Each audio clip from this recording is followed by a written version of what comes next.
Apa ada seorang pemuda yang mendarat di pulau ini? Katakan. Ayo cepat katakan. Sontoloyo. Kalau kamu tidak mau jawab, kupatahkan satu demi satu tulang-tulangmu. Ayo jawab. Gombal bodol. Katakan. Iya. Tabib muda itu dimasukkan ke penjara di bawah tanah. Di mana? Di balik bukit itu, Neng. Ada sebuah rumah. Pulau ini tidak terlampau besar untuk aku mencarimu atau membunuhmu. Kalau ternyata omonganmu itu bohong. Benar, Neng. Saya tidak bohong. Saya tidak bohong.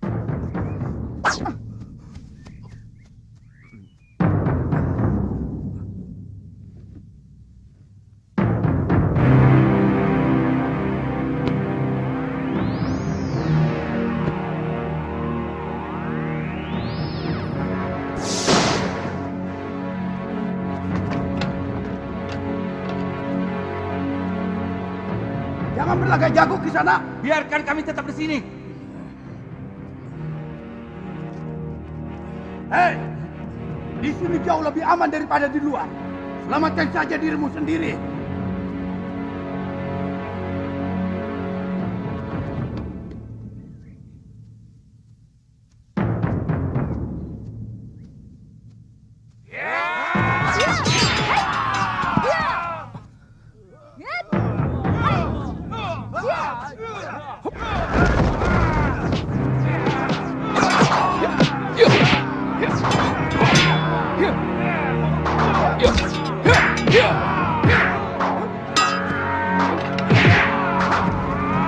Kurang ajar.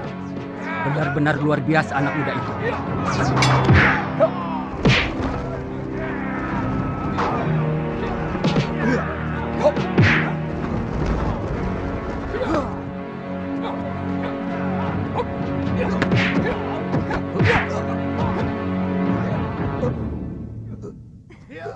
Jangan!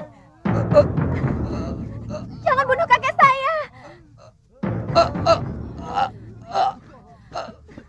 Kasihanilah dia. Saya bersedia menjadi budak Kisanak. Kalau Kisanak mau mengampuni kakek saya. Baik. Kalian semua saya ampuni. Tapi mulai sekarang, kamilah yang menguasai pulau ini. Kami? Kami dari perguruan Sugalu. Aku Putri Empu Mahsyura. Dan dia adalah murid utamanya. Satu yang ingin kutanyakan pada kalian. Aku mencari ibuku. Yang telah dibuang dengan hukum yang semena-mena. Oleh Bresdayu. Saya memang pernah mendengar bahwa Adiaksa Sedayu mengirimkan 3 orang hukuman. Tapi sampai sekarang belum pernah tiba di pulau.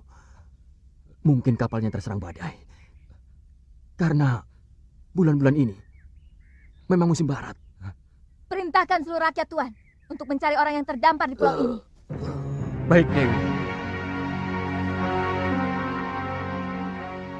Sisir seluruh pantai. Bebaskan semua orang yang dipenjara bawah tanah. Maaf, Kisanak. Mereka manusia-manusia bejat. Sangat bejat. Mereka pasti akan membuat onar kalau dibebaskan. Itu tanggung jawab saya.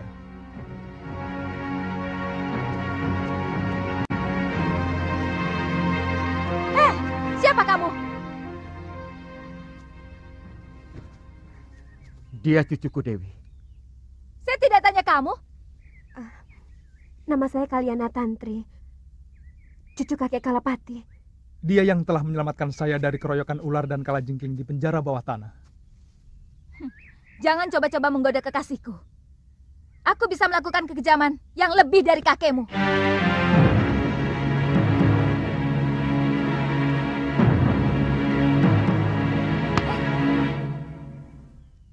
Nyai yakin kakak empu pergi semedi? Sejak kemarin, Kidarpa. Biasanya 3 hari baru pulang. Ini upahmu. Terima kasih, Nyai. Kamu yakin Nyai Sintawati sudah dikirim ke Momongan? Sudah, Nyai. Tapi kapalnya tenggelam terkena badai. Jurumudinya selamat bisa mencapai ujung genting dan melaporkan kepada saya. Jangan-jangan Jangan khawatir, Nyai.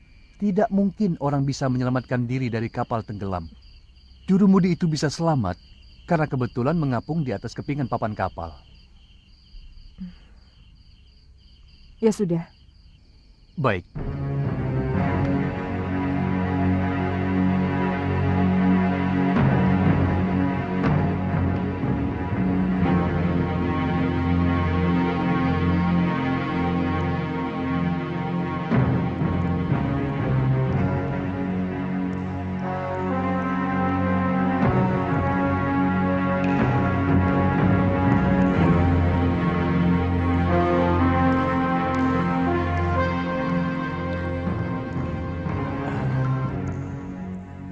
Kenapa wajah Nila Saroya dan Darpasura selalu mengganggu pikiranku?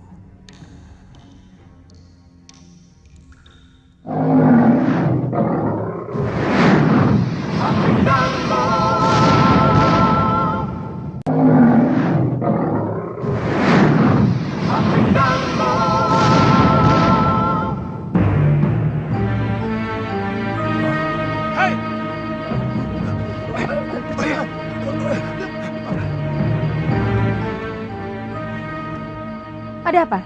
Maaf Nyai, kami kira maling yang mau menyusup ke dalam balai pusaka. Apakah tingkah laku saya seperti maling? Maafkan saya Nyai. Kakang Mahasyura menyuruh saya untuk membersihkan bilik pusaka Padepokan sebelum berangkat bersemedi. Dan sekarang saya baru sempat.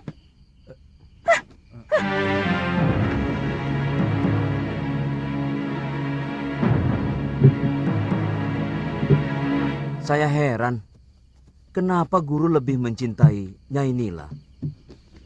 Orangnya angkuh dan agak culas. Jaga mulutmu, Rade. Kalau sampai terdengar Gusti Empu, kamu bisa diusir dari Sugalu. Bukan begitu. Ini antara kita saja. Terus terang, saya lebih hormat sama Nyai Dewi Sintawati. Dia sangat bijak dan selalu memperlakukan kita seperti sanak kadangnya sendiri. Terus terang, saya sendiri agak ragu bahwa Nyai Dewi tega berbuat serong dengan geramnya. Sangat mungkin Ki Darpasura ikut bermain untuk menyingkirkan Nyai Dewi. Sebab bukan rahasia lagi antara Nyai Dewi dan Ki Darpasura saling membenci. Karena adik Gusti Empu merasa tersingkirkan oleh pengaruh Nyai Dewi selama ini. Dan si Gramya itu kan murid yang paling jujur. Mana mungkin dia tega mengkhianati guru? Pendapat Rade dan Adi Bendo memang ada benarnya. Saya pernah memergoki Ki Darpasura dan Nyai Saroya terlibat pembicaraan yang kelihatannya sangat penting. Sebelum Nyai Dewi dituduh melakukan perbuatan aib. Bukan tidak mungkin mereka bersekongkol untuk menyingkirkan Nyai Dewi. Karena kedua belah pihak sama-sama diuntungkan.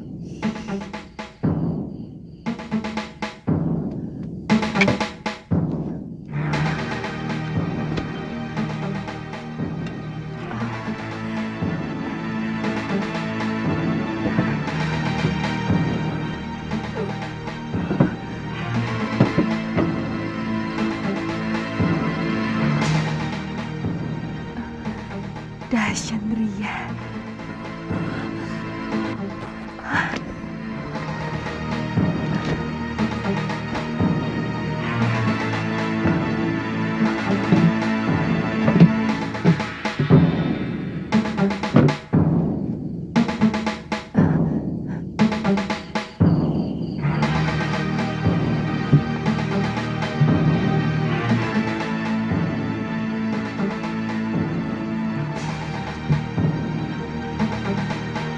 Lihat, apa yang dibawanya? Jangan-jangan dia mencuri pusaka Padepokan.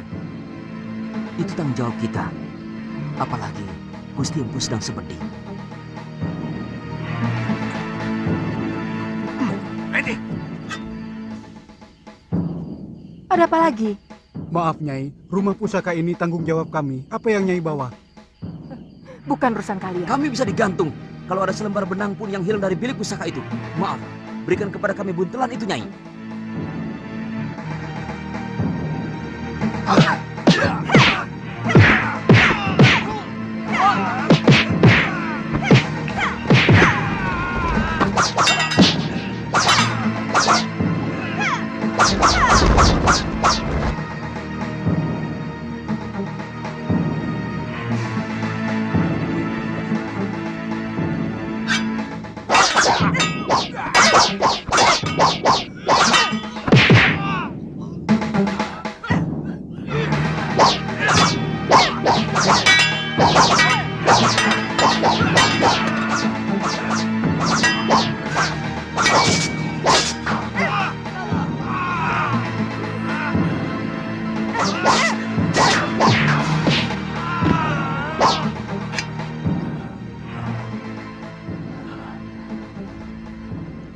Kenapa kau lakukan itu, istriku?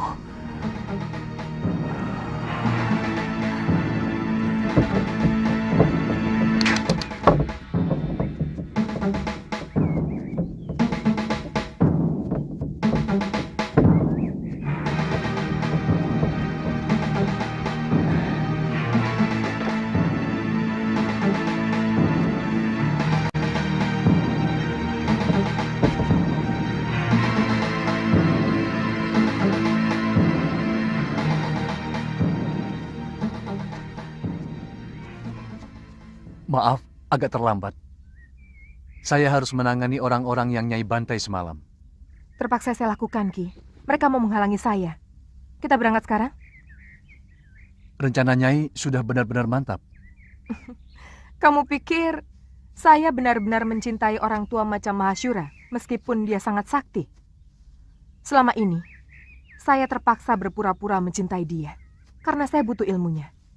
Tapi Kakang Mahasyura selalu melarang saya berlatih ilmunya, dengan alasan perut saya. Bagaimana nanti dengan anak Kakang Mahasyura yang sedang Nyai kandung? Ini anakku. Aku sangat yakin anak yang aku kandung ini bukan anak Kakang Mahasyura.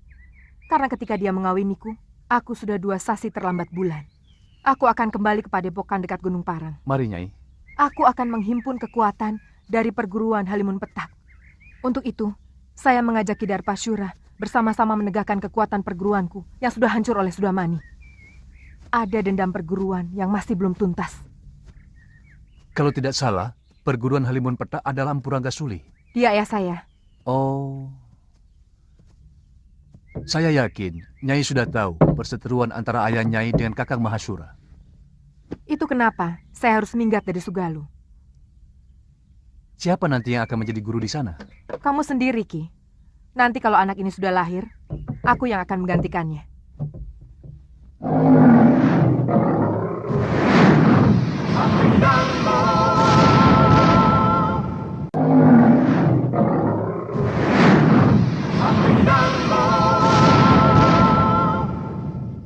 Sangat janggal kalau sebuah negara tidak memiliki raja.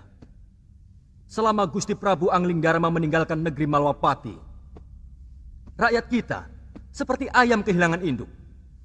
Tidak memiliki kebanggaan sebagai rakyat Malwapati. Bahkan mereka cenderung menjadi bangsa yang rendah diri. Lalu, maumu apa, Prabaswara? Mestinya Gusti Patih sudah harus mengambil keputusan. Keputusan? Ya, terus terang. Kesetiaan Gusti Prabu Anglingdarma kepada negeri Malwapati mulai saya ragukan. Mungkin karena beliau hanya sebatas mantu dari Gusti Sepuh. Sebenarnya Gusti Patih jauh lebih berhak untuk menjadi raja. Karena kalau saja tidak ada sayembara memperebutkan mendiang Gusti Dewi Setiawati, maka Gustilah yang seharusnya menjadi raja. Sayembara itu yang mengadakannya adalah aku, bukan Romo Prabu. Dan pertaruhannya adalah tahtaku. Di samping adik kandungku yang sangat kucintai, Dinda Setiawati. Sesudah Gusti Dewi meninggal tanpa anak, apakah hak tahta kerajaan Malwapati ini juga masih dimiliki Prabu Anglingdarma? Atau sebenarnya sudah batal? Terus terang, kami tidak pernah berpikir sampai hal itu. Saya tetap rela adik Prabu memegang tampuk kekuasaan. Meskipun Dinda Setiawati telah tiada. Ini menyangkut tanggung jawab beliau, Gusti Patih. Sungguh sangat berbeda. Seorang pewaris asli dan seorang yang hanya menerima pemberian. Jangan menggoyah keyakinanku, Katuwanda. Janji seorang satria itu pantang mencela-mencela.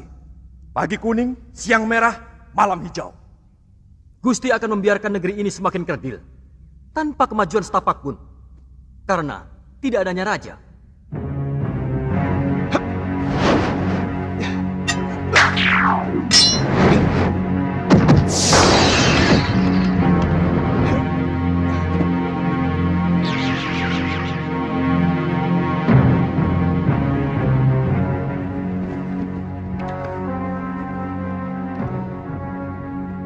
Tidak. Tidak benar semua ini. Siapa kamu? Apa aku sudah banyak berubah, Kakang Madrin? Adi Prabu seorang yang sangat santun. Sedangkan caramu datang sembunyi-sembunyi seperti maling. Maafkan aku, Kakang Madrin. Sebenarnya aku ingin membuat sebuah kejutan kepada kalian. Tapi mendengar pembicaraan kalian barusan membuat aku kurang bernafsu. Maaf, aku masih menyaksikan kebenaranmu sebagai Prabu Angling Dharma. Apakah kamu sanggup meyakinkan aku bahwa kamu adalah rajaku? Kamu menantangku, Kakang Madrin? Aku wajib meyakini kebenaran dari raja negeriku.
Hamba percaya.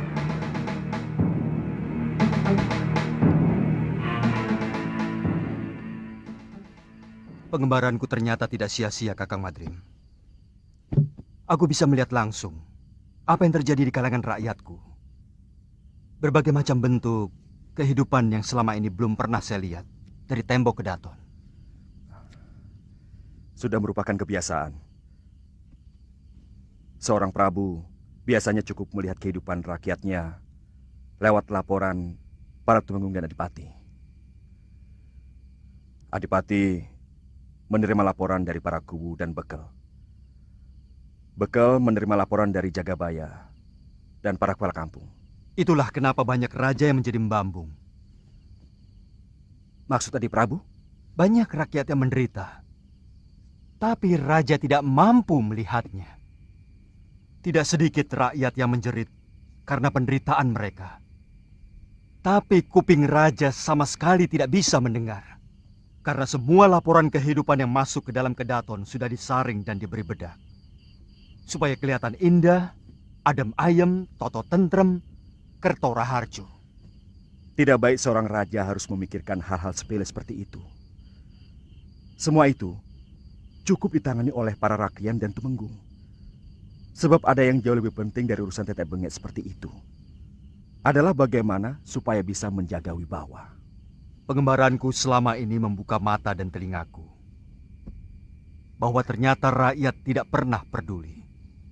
Apakah rajanya berwibawa atau tidak. Yang penting bagi mereka, apakah raja memperhatikan nasib mereka atau tidak.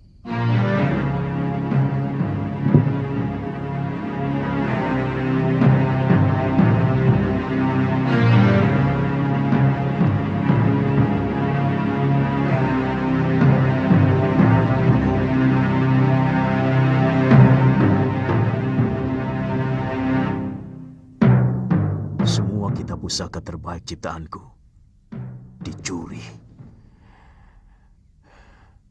Aku yakin ada orang lama perguruan Sugalu yang mempengaruhi istriku.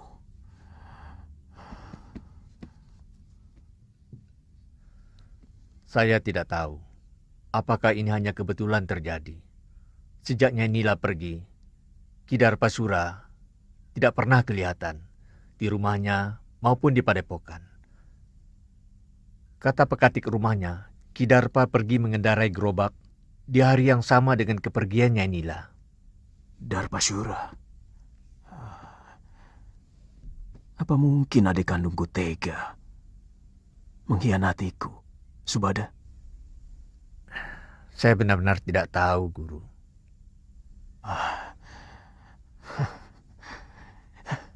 Siapapun boleh meninggalkan padepokan Sugalu ini. Tapi tidak dengan cara buruk seperti ini.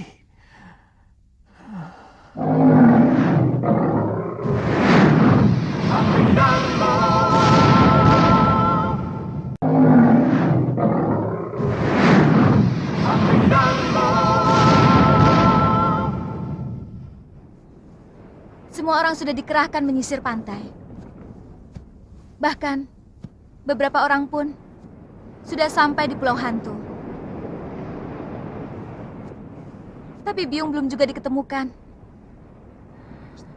Terus terang, saya bingung, Kakang. Kamu siap menghadapi Gusti Empu, juga para Tumenggung Sedayu, kalau kembali ke padepokan Sugalu?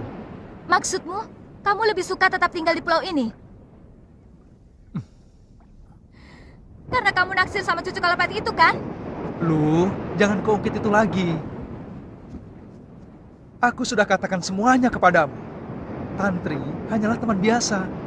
Apakah aku harus bersikap kasar kepada orang yang pernah menolongku? Tidak perlu kasar, tapi perlu ada jarak. Selama ini, misalnya Kakang terlalu memberi kesempatan pada gadis centil itu. Kakang memang senang, kan? Galuh, jangan. Senang? Hah? Galuh. Jangan geli. Galuh, jangan geli. Kakang, tunggu. Kakang, jawab dulu pertanyaanku. Ayo, ngaku saja, benar kan? Kakang, ayo. Dinda Prabu, baru beberapa hari di sini. Sebenarnya akan lebih baik kalau Dinda pergi setelah melakukan pasemuan agung dengan segenap pamong. Terus terang, hampir seluruh rakyat Malawapati masih berkabung. Pertama karena kematian Dinda Setiawati. Dan kedua, karena kepergian Adi Prabu sendiri. Kakang Madrim, masih ada beberapa persoalan yang belum aku selesaikan. Aku akan segera kembali kalau semua persoalan sudah bisa dibereskan. Jaga baik-baik negeri ini, Kakang. Dan perintahkan rakyat menghentikan perkabungan. Karena aku masih dalam keadaan selamat. Baik, Dinda Prabu.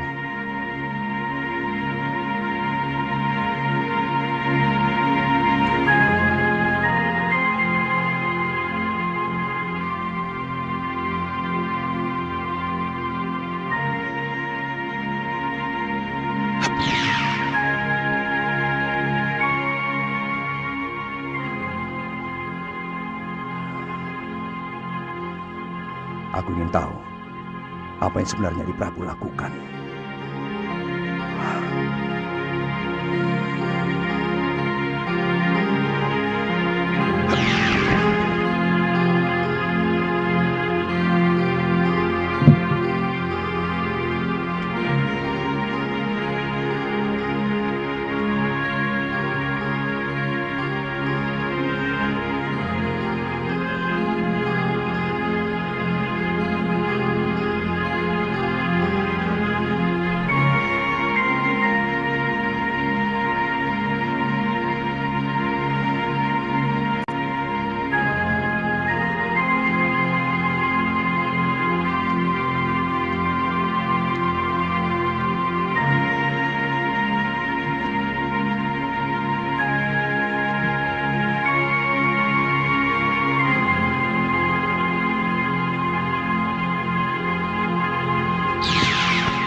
Gusti Prabu.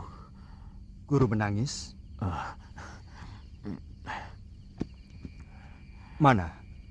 Mana Nini Saroya?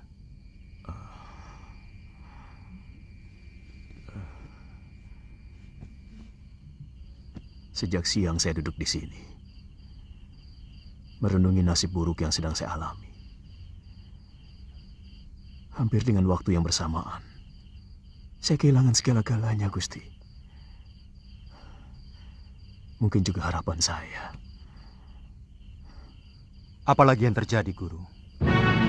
Rupanya itu Guru Dinda Prabu.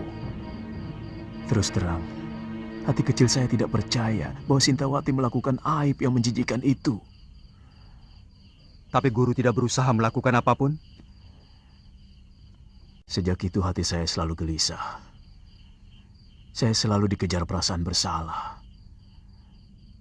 Lalu saya melakukan semedi memohon petunjuk kepada Sang Pencipta. Apa yang harus saya lakukan? Ternyata hal yang tidak pernah saya duga sama sekali memukul batin saya lebih berat lagi, Gusti. Nila Saroya minggat setelah mencuri beberapa kitab perguruan Sugalu. Darpasyura, adik kandung yang selama ini saya bimbing, telah berkhianat. Saya curiga dia juga yang mengatur pelarian dan pencurian. Dia minggat bersama Nila. Saya ikut berbela sungkawa, Guru. Soal kitab tidak terlalu mengganggu pikiran saya. Saya masih bisa menyusunnya kembali. Tapi bayi yang dalam kandungan Nila itu adalah darah daging saya, Gusti. Bayi itu bukan anak Guru, bukan titisan Guru. Ketika Guru mengawini Nila Saroya, dia sudah 2 sasi tidak datang bulan. Dari mana Gusti Prabu tahu? Saya kebetulan melihat mereka berdua di tengah hutan dan mendengarkan pengakuan Nila Saroya. Bibit yang dia kandung adalah titisan Sudamani yang telah memperkosanya ketika semua saudara seperguruannya dikalahkan oleh pendekar durjana itu. Dia? Nila Saroya, putri Mpu Ranggasuli dari perguruan Halimun Petak. Ranggasuli. Dia telah tewas di tanganku. Waktu terjadi perseteruan antara Padepokan Sugalu dengan Padepokan Halimun Petak. Tapi saya yakin apa yang dilakukan Nila Saroya bukan karena dendam kepada Guru, tapi dendam dia kepada Sudamani. Apa maksud Prabu supaya saya tidak menghukum Saroya maupun Darpasyura? Paling tidak Nila Saroya, karena sebenarnya dia wanita yang perlu dikasihani. Guru masih bisa memperbaiki kesalahan dengan mencari kembali Galuh Parwati dan Nyai Sintawati. Saya yakin Darpasyura telah membunuh Dinda Sintawati dengan cara menenggelamkannya di laut. Saya benar-benar jadi orang kalah, Gusti Prabu.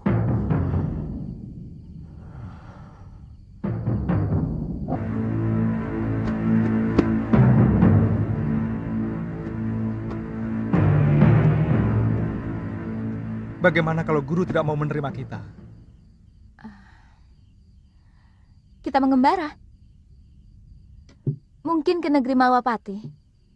Karena dari dulu Gusti Prabu Anglingdarma pernah menjanjikan mau mengajak saya ke sana.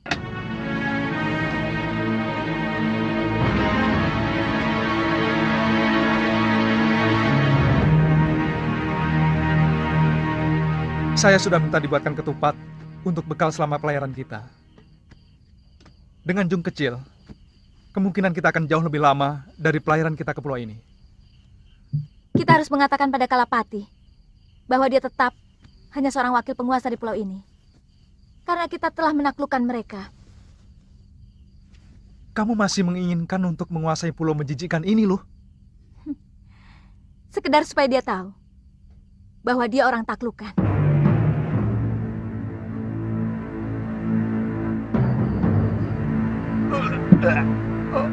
Pokoknya kakek harus menahan Seliwa di sini. Buat apa?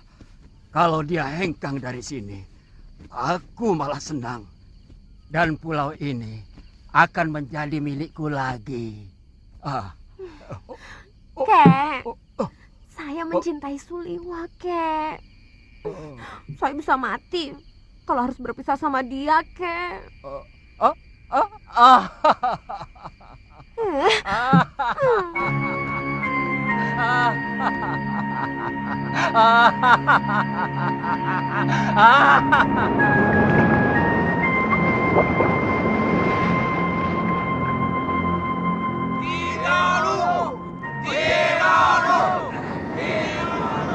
Kakang, Kalapati masih belum kelihatan. Kakang! Kakang Suliwa! Kakang! Dia lagi. Kakang Suliwa! Kakang! Ada apa? Kakek, tolong kaki.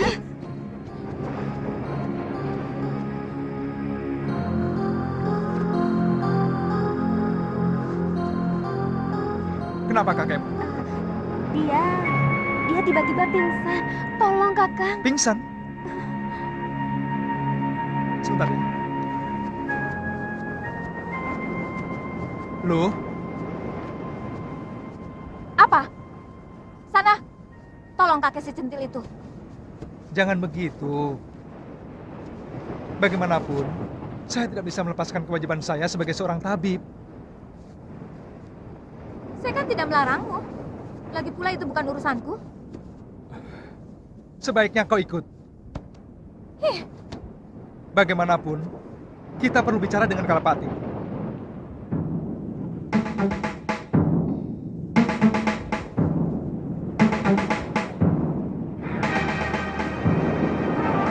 hah, di mana dia? Di rumah.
Racun, cepat ambilkan air.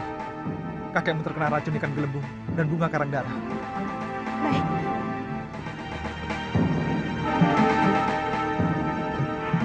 Masih bisa diselamatkan, Kakang?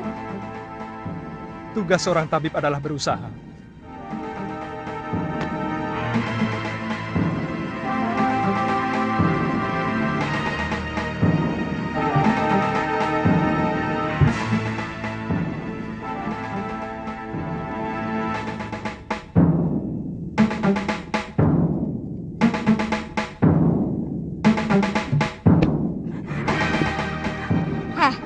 Kenapa kamu tampak senang melihat kakekmu yang sekarat itu?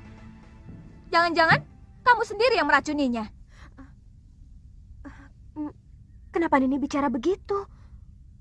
Kalau saya mengharapkan kematian kakek, buat apa saya minta tolong sama Kakang Suliwa?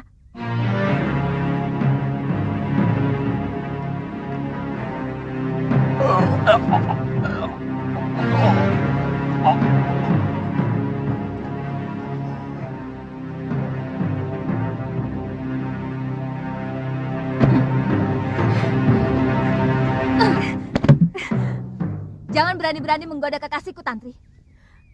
Saya juga mencintai Kakang Liwan ini.